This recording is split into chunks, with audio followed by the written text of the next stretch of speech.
नमस्ते। आज क्लास में हम विकास को प्रभावित करने वाले कारकों के बारे में अध्ययन करेंगे। कल क्लास में विकास, अभिवृद्धि और परिपक्वता इन तीनों के बारे में हमने अध्ययन किया था और उसके साथ साथ विकास के नियमों के बारे में भी हमने अध्ययन किया था। आजकल विकास और उसको प्रभावित करने वाले कारक, ये है आज का शीर्षक है। शिक्षा मनोविज्ञान में बालक के विकास को प्रभावित करने वाले कारक कई प्रकार के होते हैं, जैसे बुद्धिलब्धि और आनुवंशिकता, सृजनात्मकता, अभिवृद्धि, अभियोग्यता, विश्वास, आदतें, वातावरण, ये सभी व्यक्ति के विकास को प्रभावित करने वाले कारक माने जाते हैं। लेकिन इनमें दो प्रमुख कारक हैं। वे हैं एक वंशानुक्रम और दूसरा वातावरण। वंशानुक्रम और वातावरण, इन दोनों को अधिक महत्वपूर्ण स्थान दिया गया। व्यक्ति के विकास में वंशानुक्रम का जो महत्व होता है वही महत्व वातावरण का भी होता है। और शिक्षा मनोवैज्ञानिकों ने वंशानुक्रम और वातावरण इन दोनों अंशों को लेकर अनेक प्रयोग भी किए थे। और उसी प्रकार शिक्षा मनोवैज्ञानिकों के साथ साथ जीव वैज्ञानिकों ने भी व्यक्ति को विकास को प्रभावित करने वाले कारकों के रूप में वंशानुक्रम को अधिक महत्व दिया था। आजकल भी यह वंशानुक्रम अंश जीव वैज्ञानिकों के लिए एक रोचक विषय बन रहा है। वंशानुक्रम यह एक प्रमुख महत्वपूर्ण स्थान लेता है व्यक्ति के विकास में। वंशानुक्रम के बारे में हम वंश परंपरा कहते हैं, आनुवंशिकता कहते हैं, पैतृकता भी कहते हैं।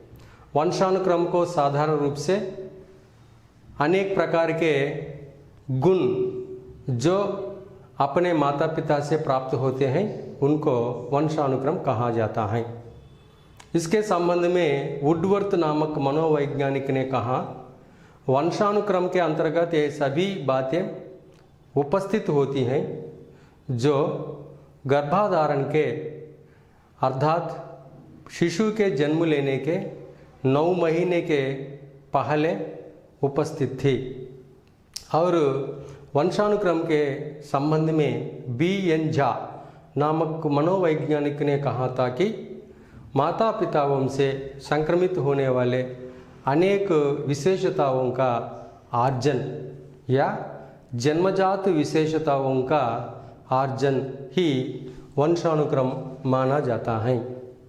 उसी प्रकार रूथ बेनेडिक्ट और जेम्स ड्रेवर आदि मनोवैज्ञानिकों ने भी वंशानुक्रम के बारे में कहा, माता पिताओं से बालकों को प्राप्त होने वाले अनेक गुणों का नाम वंशानुक्रम है। और या माता पिताओं से बालकों को प्राप्त होने वाले शारीरिक और मानसिक योग्यताओं का नाम ही वंशानुक्रम है। इस प्रकार वंशानुक्रम के बारे में, वंशानुक्रम के इस शब्द के पर्यायवाची शब्दों के रूप में हम वंश परंपरा, आनुवंशिकता, पैतृकता और अंग्रेजी में इसे हेरिडिटी कहते हैं। वंशानुक्रम एक बीज का वंशानुक्रम, एक पौधे का वंशानुक्रम उसके बीज में निहित होता है और उस पौधे का पोषण का दायित्व वातावरण पर निर्भर होता है। अर्थात यहाँ पर वंशानुक्रम बालकों को जन्मतः माता पिताओं से अनेक प्रकार के गुणों के रूप में प्राप्त होता है। और साधारण रूप से वंशानुक्रम के बारे में कहा जाता है कि ये पितृकोश और मातृकोश, पितृकोश को ही शुक्रकण कहते हैं, मातृकोश अंड कहते हैं। ये पितृकोश और मातृकोश दोनों के संयोग से संयुक्त बीज कोश का निर्माण होता है। संयुक्त बीजकोश में फिर उसमें अनेक गुणसूत्र होते हैं। गुणसूत्र में फिर पितृक होते हैं। यहाँ पितृकोश और मातृकोश के संयोग से जो संयुक्त बीजकोश उत्पन्न होता है, संयुक्त बीजकोश में अनेक गुणसूत्र होते हैं। इन गुणसूत्रों में ही पितृक होते हैं। इनके कारण ही अनेक प्रकार की शारीरिक और मानसिक विशेषताएं बालक को प्राप्त होती हैं। यहाँ पर गुणसूत्र मानी क्रोमोसोम्स कहा जाता है, पितृक मानी जीन्स कहा जाता है। यहाँ संयुक्त बीजकोश में 23 जोड़े गुणसूत्र होते हैं। 23 जोड़े गुणसूत्र होते हैं और हर एक गुणसूत्र में 40 से लेकर 100 तक पितृक होते हैं। और इस प्रकार संयुक्त बीजकोश को एक कण के रूप में हम लेते हैं तो उस कण के अंतर्गत गोलाकार में जो भाग होता है उसे कण का केंद्र कहा जाता है। कण के केंद्र में फिर गुणसूत्र होते हैं। गुणसूत्रों के ऊपर ये पितृक होते हैं। फिर इस पितृक में डीएनए और आरएनए होता है। इस प्रकार इनके द्वारा शिशु को वंश परंपरा के रूप में अनेक प्रकार के गुण प्राप्त होते हैं। जैसे कि इस चित्र में दिखाया गया है कि इसे कण कहते हैं। इस कण को ही संयुक्त बीजकोश अर्थात जाइगोट भी कहा जाता है। संयुक्त बीजकोश मानी अंग्रेजी में जाइगोट भी इसे कहते हैं, जाइगोट कहते हैं। जाइगोट का रूप प्रारंभ में एक कण के रूप में होता है और उसके अंतर्गत होने वाले ये गोलाकार का रूप जो है, इस गोलाकार के स्वरूप को ही केंद्र कहा जाता है अर्थात सेंटर ऑफ सेल भी कहते हैं। और इस केंद्र में जो भाग हैं इसको यहाँ गुणसूत्र कहा जाता है। गुणसूत्र मानी क्रोमोसोम्स, क्रोमोसोम्स कहते हैं। और इस गुणसूत्र के ऊपर जो बीज के रूप वाले भाग हुए उन्हें हम जीन्स कहते हैं। इन जीन्स को ही हिंदी में पितृक कहते हैं। पितृक को ही अंग्रेजी में जीन्स कहते हैं। गुणसूत्र को ही अंग्रेजी में क्रोमोसोम्स कहते हैं। और संयुक्त बीजकोश अर्थात जाइगोट जो है उसे संयुक्त बीजकोश कहते हैं। और संयुक्त बीजकोश का निर्माण पितृकोश और मातृकोश दोनों के कारण होता है। एक पितृकोश और दूसरा मातृकोश। माता से मातृकोश और पिता से पितृकोश, इन दोनों के योग से संयुक्त बीजकोश का निर्माण होता है। संयुक्त बीजकोश एक कण के रूप में प्रारंभ में होता है और उस कण में गोलाकार का आकार जो है उसे केंद्र कहते हैं। और केंद्र में जो धागे के रूप में स्वरूप है उसे गुणसूत्र या क्रोमोसोम्स कहते हैं। और ये गुणसूत्रों के ऊपर या धागे के ऊपर जो बीज रूप धारण वाले हैं उन्हें पितृक या जीन्स कहते हैं। इस प्रकार इसमें 23 जोड़े गुणसूत्र होते हैं। 23 जोड़े गुणसूत्र संयुक्त बीजकोश में होता है। और यहाँ पर हर एक गुणसूत्र के अंतर्गत एक गुणसूत्र में लगभग 40 से लेकर 100 तक ये पितृक होते हैं। पितृक एक गुणसूत्र में 40 से लेकर 100 तक पितृक होते हैं। और यही पितृक वंशानुक्रम संबंधी अनेक प्रकार की विशेषताओं के निर्धारक होते हैं। इस प्रकार ये वंश परंपरा की प्रक्रिया है। और इसके बाद वंश परंपरा के रूप में बालकों को अनेक प्रकार के गुण कैसे प्राप्त होते हैं, इसके संबंध में मनोवैज्ञानिकों और जीव वैज्ञानिकों ने एक सर्वेक्षण के आधार पर साबित किया कि वंश परंपरा में प्रारंभ में माता पिता से ये 1/2 अर्थात 50% के गुण 50% के गुण माता पिता से प्राप्त होते हैं। इस प्रकार अनेक प्रयोगों के द्वारा मनोवैज्ञानिकों और जीव वैज्ञानिकों ने साबित कर दिया था।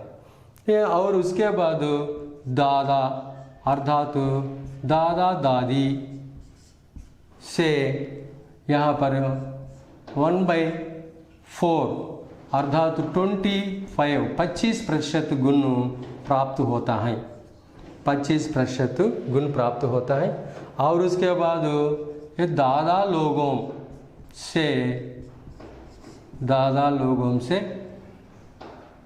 1/8 अर्थात 12.5% गुण प्राप्त होते हैं। और उसके बाद वंशानुक्रम में कोई भी पीढ़ी हो उसके द्वारा 1/12 मानी 6.5% गुण प्राप्त होता है। वह पीढ़ी कोई भी हो, उनके वंशजों में से कोई भी हो, सैकड़ों पीढ़ियों से पहले भी हो या अनेक पीढ़ियों के पहले भी हो, बीच में कोई भी पीढ़ी हो, उनके वंशजों में कई पीढ़ियों में से किसी एक पीढ़ी के द्वारा 1/12 मानी 6% अर्थात 6% का गुण प्राप्त होता है। इस प्रकार माता पिता से, दादा से और दादा लोगों से और उसके बाद उनके वंशजों में से किसी एक पीढ़ी के द्वारा क्रमानुसार इस प्रकार वंशानुक्रम के गुण प्राप्त होते हैं। लेकिन यहाँ पर महत्वपूर्ण बात यह है कि 50% के गुण बालकों को या शिशुओं को माता पिता से प्राप्त होते हैं। ये वंश परंपरा के संबंध में।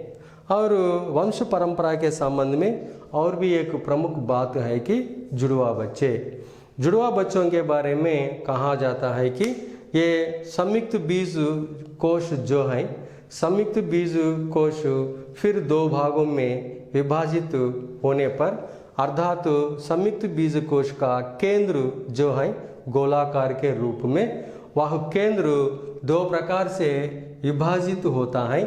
तो वहाँ पर जो जुड़वा बच्चा पैदा होते हैं उन जुड़वा बच्चों को ही समरूप जुड़वा बच्चे कहते हैं, अर्थात आइडेंटिकल ट्विंस अंग्रेजी में कहते हैं।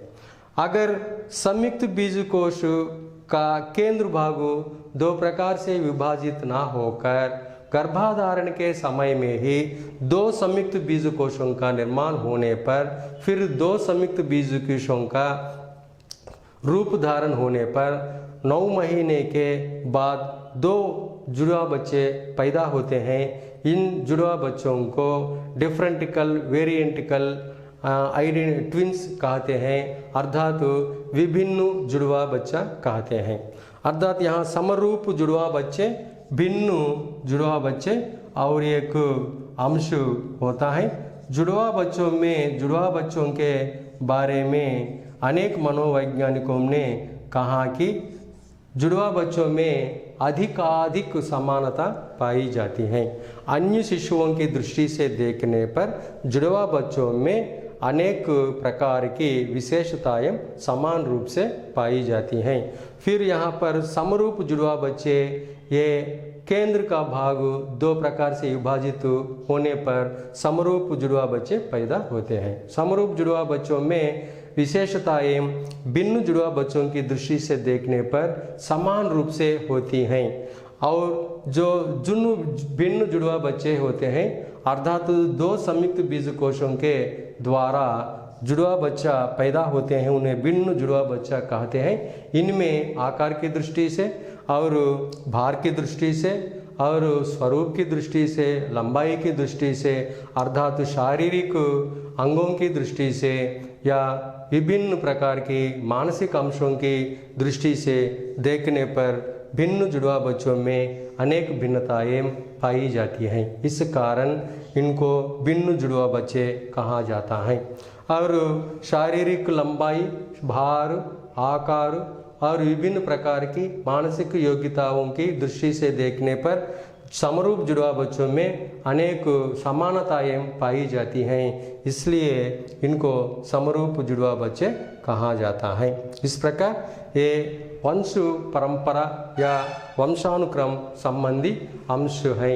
और इसमें और भी मुख्य रूप से वंशानुक्रम में भी फिर वंश शिशु की क्रम संख्या और उसी प्रकार गर्भाधारण की स्थिति, इस पर भी वंशानुक्रम का प्रभाव पड़ता है। बालक के विकास पर इनका भी प्रभाव पड़ता है। शिशु की क्रम संख्या का भी प्रभाव पड़ता है।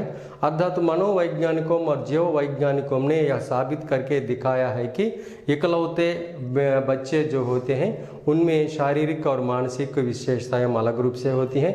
मध्यम रूप का बच्चे जो होते हैं उनमें अलग रूप से शारीरिक और मानसिक विशेषताएं होती हैं। और परिवार के जो बड़ा बच्चा होता है उसमें फिर अलग रूप से शारीरिक और मानसिक विशेषताएं होती हैं। इस प्रकार शिशु की क्रम संख्या पर भी वंशानुक्रम का प्रभाव पड़ता है और यह वंशानुक्रम इस प्रकार बालक के विकास को अधिक प्रभावित करता है। लेकिन यहाँ पर प्रश्न तो यह उठता है कि ये वंशानुक्रम के संबंध में मनोवैज्ञानिकों या जीव वैज्ञानिकों के द्वारा कहा गया कि 50% के गुण माता पिता से प्राप्त होते हैं। लेकिन आजकल आधुनिक काल में ऐसा क्या हो रहा है? तो कह सकते हैं कि नहीं है, क्योंकि अगर वंश परंपरा में अगर माता पिताओं के द्वारा 50% गुण बालकों को प्राप्त होते हैं तो समान रूप बच्चे पैदा होने की संभावना होती है। लेकिन ऐसा नहीं हो रहा है। कभी कभी हम माता पिताओं के समान संतान को देख रहे हैं, कभी कभी माता पिता से भिन्न संतान को देख रहे हैं और कभी कभी माता पिता से पूर्ण रूप से खिलाफ रहने वाले या व्यतिरेक रहने वाले या उनके परिपूर्ण रूप से विरोध बालक या विरोध संतान को हम देख रहे हैं। इसके आधार पर फिर वंशानुक्रम के अनेक नियमों का प्रतिपादन भी किया गया है। लेकिन सहज रूप से स्वाभाविक रूप से अनेक मनोवैज्ञानिकों में एक विषय के बारे में एक मत है। वह क्या है कि जुड़वा बच्चों में तो अनेक विशेषताएं समान रूप से भिन्न अनेक अन्य बालकों की दृष्टि से देखने पर होती हैं। और ये वंशानुक्रम संबंधी विषय हैं। इसके बाद हम वंशानुक्रम के नियमों का भी अध्ययन करेंगे और वंशानुक्रम के नियमों के अंतर्गत देखने पर हम मुख्य रूप से ये समानता का नियम और विभिन्नता का नियम और प्रत्यागमन का नियम और आर्जित गुण के संक्रमण का नियम और वंशानुक्रम एवं वातावरण का नियम, इस प्रकार ये मुख्य रूप से वंशानुक्रम के नियम आते हैं। समानता का नियम, विभिन्नता का नियम, प्रत्यागमन का नियम और आर्जित गुणों के संक्रमण का नियम और उसके साथ साथ बीज कोश की निरंतरता का नियम भी वंशानुक्रम के अंतर्गत आते हैं। इनका भी अध्ययन हम वंशानुक्रम अंश के अंतर्गत करते हैं।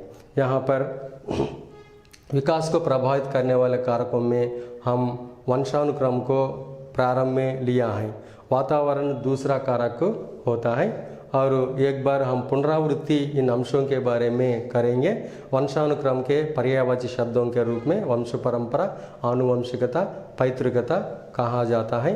वंशानुक्रम ये जीव वैज्ञानिकों और मनोवैज्ञानिकों के द्वारा देखने पर संयुक्त बीजकोश, उस अंग्रेजी में जैगोट कहते हैं। संयुक्त बीजकोश एक कण के रूप में होता है और उसके अंतर्गत जो गोलाकार का रूप होता है उसे केंद्र कहते हैं और केंद्र के अंतर्गत जो धागे के रूप वाले होते हैं उनके गुणसूत्र कहते हैं। अंग्रेजी में उनको क्रोमोसोम्स कहते हैं और उनके ऊपर रहने वाले बीजों के स्वरूप वालों को पितृक कहते हैं, अर्थात इन्हें जीन्स कहते हैं। प्रमुख रूप से ये जीन्स ही अनेक प्रकार के वंशानुक्रम के अर्थात शारीरिक एवं मानसिक विशेषताओं के निर्धारक माने जाते हैं। ये गुणसूत्र यहाँ पर संयुक्त बीजकोश में 23 जोड़े के होते हैं। और एक मुख्य बात है कि इन 23 जोड़े गुणसूत्रों में 22 जोड़े गुणसूत्र विभिन्न शारीरिक और मानसिक गुणों को निर्धारित करते हैं और एक जोड़ा गुणसूत्र लिंग निर्धारक करने वाले होते हैं। 23 जोड़े गुणसूत्रों में 22 जोड़े गुणसूत्र एक मुख्य बात है, क्योंकि यह परीक्षाओं में भी ज़्यादा से ज़्यादा अक्सर पूछे जाने वाले प्रश्न भी माना जाता है।